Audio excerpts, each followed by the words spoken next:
अस्सलाम वालेकुम। My name is ज़ाफ़रान Sajid और आज के इस वीडियो लेक्चर में मैं आप सबको वेलकम करता हूं। इससे पहले वाले वीडियो लेक्चर में हमने पावर सीरीज सॉल्यूशन के टॉपिक को स्टार्ट किया था और हमने एग्जाम्पल नंबर 1 को डिटेल में डिस्कस किया था। अगर आप में से किसी ने वो वाली वीडियो नहीं देखी तो आज के वीडियो के डिस्क्रिप्शन बॉक्स में मैं लिंक प्रोवाइड कर दूंगा, आपसे यहाँ से ओपन करके देख सकते हैं। अच्छा, इस टॉपिक से रिलेटेड आज मैं दूसरी वीडियो इस वजह से बना रहा हूँ क्योंकि इस टॉपिक में जो क्वेश्चंस हैं ऑफ कोर्स उनकी लेंथ थोड़ी ज्यादा होती है, तो बच्चे शायद कंफ्यूज हो जाते हैं कि ये टॉपिक मुश्किल है। हालांकि हरगिज ऐसा नहीं है, टॉपिक इंतहाई आसान है, सिर्फ आपकी प्रैक्टिस होनी चाहिए। अगर आप पेपर से पहले सही तरह से प्रैक्टिस कर लेते हैं तो आप पेपर में इस तरह के क्वेश्चंस को आसानी से टैकल कर सकते हैं और आप टाइम भी मैनेज कर लेंगे। अदरवाइज अगर आप प्रैक्टिस नहीं करेंगे, आपकी प्रैक्टिस नहीं होगी इस तरह के क्वेश्चंस को सॉल्व करने की, तो फिर आपके लिए टाइम मैनेज करना थोड़ा सा मुश्किल हो जाएगा। Okay, let's start. हमारे पास एक सेकेंड ऑर्डर की डिफरेंशियल इक्वेशन गिवन है और उसका हमने पावर सीरीज सॉल्यूशन फाइंड करना है। पावर सीरीज सॉल्यूशन में हम लेट कर लेते हैं कि हमारे पास ये एक पावर सीरीज सॉल्यूशन है, y is equal to summation n from 0 to infinity cn x to raise power n। ये जो पावर सीरीज सॉल्यूशन है ये जो ऑर्डिनरी पॉइंट होता है 0, उसके around power series solution find करने के लिए ना हम यूज करते हैं। ओके, अच्छा, अब इस पावर सीरीज सॉल्यूशन के अंदर ये जो कोफिशिएंट है ना Cn, जब आप यहाँ पे लिमिट अप्लाई करते हैं C0, C1, C2, C3, C4, ये सारे जो कांस्टेंट है इनको फाइंड करना है, ये हमारा टारगेट है। और यहाँ पे हमने वो सारे कोफिशिएंट पुट करने हैं, कांस्टेंट पुट करने हैं, तो आपके पास इस गिवन डिफरेंशियल इक्वेशन का पावर सीरीज सॉल्यूशन आ जाएगा। ओके, तो हमने यहाँ पे लेट कर लिया कि y आपके पास एक पावर सीरीज सॉल्यूशन है।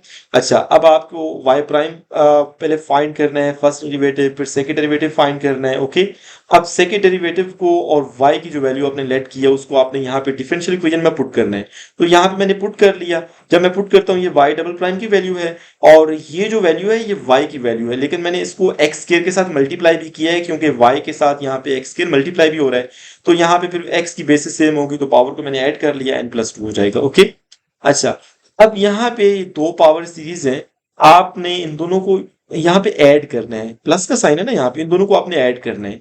ओके, इससे पहले हम क्या करते हैं कि जो फर्स्ट पावर सीरीज है, अगर इसमें आप n की जगह पे यहाँ पे 0 पुट करते हैं तो पूरी टर्म 0 हो जाएगी। तो मतलब n इज इक्वल टू 0 के लिए इस पावर सीरीज से आपको कोई टर्म नहीं मिल रही। ओके, उसके बाद n इज इक्वल टू 1 भी अगर आप पुट करें तो 1 माइनस 1 0 हो जाएगा, तो ये पूरी टर्म 0 हो जाएगी। तो इस वजह से मैंने यहाँ पे n को जो है ना वो 2 से स्टार्ट कर लिया है, क्योंकि 0 और 1 के लिए आपको कुछ नहीं मिल रहा, तो n इज इक्वल टू 2 से मैंने स्टार्ट कर दिया, बाकी सारी टर्म वही है, प्लस ये सेकंड टर्म भी वैसे ही की है।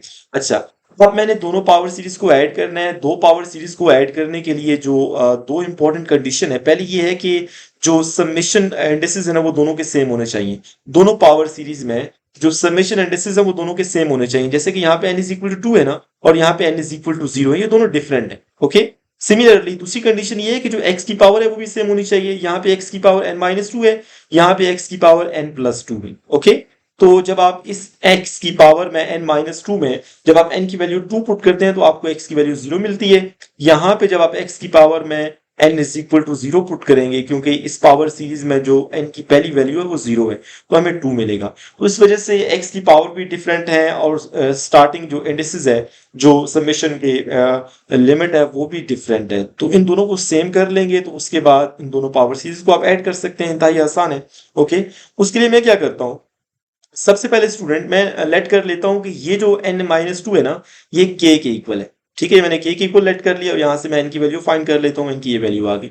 सिमिलरली इस पावर सीरीज में ये जो x की पावर है n+2, इसको भी मैं k लेट कर लेता हूं। ओके, और यहां से भी मैं n की वैल्यू फाइंड करता हूं तो k-2 आ जाएगी। आई होप आपको यहां तक समझ आ गया। अब आपने क्या करना है कि ये जो पहली पावर सीरीज है इसमें आपने n को रिप्लेस कर देना है k+2 से। ये मैंने k+2 से रिप्लेस कर दिया। यहां पर मैं n को k+2 से रिप्लेस करूंगा तो 2 राइट साइड पे जाके 2-2 0 हो जाएगा। ओके, सिमिलरली इसकी जगह मैंने k पुट कर दिया। यहां पर भी आपके पास इस पावर सीरीज में n को आपने रिप्लेस करना है k-2 से, तो यहां से इसको आप सिंप्लीफाई करेंगे तो कुछ इस तरह की टर्म्स आपको मिल जाएंगी। ओके, आई होप आपको यहां तक समझ आ गया। अच्छा, आगे चलते हैं। अब हम ये देखते हैं कि क्या हमारे पास जो सबमिशन इंडिसेस है और जो x की पावर है क्या वो सेम हुए हैं? यहाँ पे x की पावर k है, यहाँ भी x की पावर k है, सेम हो गए। यहाँ पे k इज इक्वल टू 0 है और यहाँ पे k इज इक्वल टू 2 है, ये डिफरेंट है, इनको भी हमने सेम करना है। ओके, अब ये जो पहली पावर सीरीज है ना, इसमें आप k की वैल्यू पहले 0 पुट करें। 0 पुट करेंगे तो आपके पास 2c2 आ जाएगा।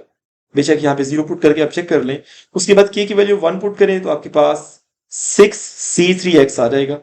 अब k की वैल्यू 2 पुट नहीं करनी है, आपने सिर्फ लिखना है यहाँ पे। ये मैंने इस वजह से यहाँ तक पहली दो वैल्यूज पुट कर ली हैं ताकि आपके पास ये जो दोनों पावर सीरीज है ना, उनके जो स्टार्टिंग इंडिसेस हैं वो सेम हो जाए, और x की पावर तो पहले ही सेम थी। अब जब सेम हो गए हैं तो फिर मैंने दोनों पावर सीरीज को यहाँ पे ऐड कर दिए। ये आप देख लें, दोनों पावर सीरीज में से मैंने जो सबमिशन इंडिसेस वाला जो एक टर्म थी, जो सबमिशन का साइन था, उसको मैंने कॉमन ले लिया, और x की पावर k को भी मैंने कॉमन ले लिया। बाकी आपके पास कुछ इस तरह का टर्म्स बच जाती हैं। अच्छा, अब क्योंकि ये इक्वल टू 0 है, अच्छा इसको मैंने यहाँ पे खुद लिखा है, ठीक है, इससे आपने कंफ्यूज नहीं होना। इसको मैंने यहाँ पे खुद लिखा था। क्यों लिखा था? क्योंकि अब लेफ्ट साइड इक्वल टू 0 है, आइडेंटिकली 0 है, तो हम यहाँ पे x के जो कोफिशिएंट उनको इक्वल कर सकते हैं। सबसे पहले ये जो 2c2 है, तो राइट साइड पे क्या मैं लिख सकता हूँ? Plus 0c2। आप कोफिशिएंट को कंपेयर करेंगे, या इसको आप ऐसे ना भी लिखें तो तब भी आपके पास जो c2 की वैल्यू है वो 0 आ जाएगी। इसको आप इक्वल टू 0 पुट कर सकते हैं। अच्छा, आइडेंटिकली क्योंकि सारे 0 हैं। उसके बाद ये जो 6c3x है, अगर इसको भी मैं यहाँ पे, बेशक आप ना लिखें, मैं समझाने के लिए 0x लिख देता हूँ। ओके, तो इसका क्या मतलब है कि अब आप जब इस टर्म को और इस टर्म को जब आप कंपेयर करेंगे कोफिशिएंट्स को, तो c3 की वैल्यू 0 आ जाएगी, c2 की वैल्यू पहले ही 0 है। उसके बाद ये जो x की पावर k है, राइट साइड पर भी आप 0xk लिख लें। ओके, अब जरा आप कंपेयर करें ना, तो कंपेयर करेंगे तो यहाँ पे इसका सबमिशन का साइन भी मैं लिख लेता हूँ ताकि आप लोग कंफ्यूज ना हो। ओके, इसको मैं यहाँ पे अगर लिख लूँ plus summation k from 2 to infinity 0x की पावर k। ओके, तो यहाँ पे आप इस टर्म को और इस टर्म को अगर आप कंपेयर करें तो यहां से आपके पास ये जो रिकरेंस रिलेशन है, दिस वन, ओके, ये इक्वल टू 0 आ जाएगा, और यहां से आप ck+2 की वैल्यू फाइंड कर लें। ये जो आपके पास रिकरेंस रिलेशन आया, दिस इज वेरी इंपॉर्टेंट, क्योंकि इसी को यूज करके आपने जो बाकी c की वैल्यू है ना, वो आपने फाइंड करनी है। c2 आपको मिल गया, c3 मिल गया, आप c4 c5 ये सारी हमने फाइंड करनी है। कैसे फाइंड करेंगे जरा देखिएगा, यहाँ पे मैंने फाइंड की है। इसी रिकरेंस रिलेशन को आपने यूज करना है, ये बात याद रखनी है। ओके, इसको यूज करना है। अब इसमें आपने k की जगह पे 0 पुट करें तो c2 आता है, c2 तो पहले ही आपको मिला हुआ है। 1 पुट करें तो c3 आता है, c3 भी आपके पास है। तो k की जो वैल्यू है वो आप 2 से स्टार्ट करेंगे। ओके, c0 k अपने मैं यहाँ लिख देता हूँ। k की जो वैल्यू है वो कहाँ से स्टार्ट करनी है अपने भाई? 0 1 पुट करने से कोई फायदा नहीं है। इसको आप 2 से पुट कर लें, 3 4 अप टू सो ऑन। तो k इज इक्वल टू 2 के लिए यहाँ पे मैंने सॉल्व किया इस रिकरेंस रिलेशन को। यहाँ पे 2 पुट करें k की जगह पे तो c4 हो जाएगा।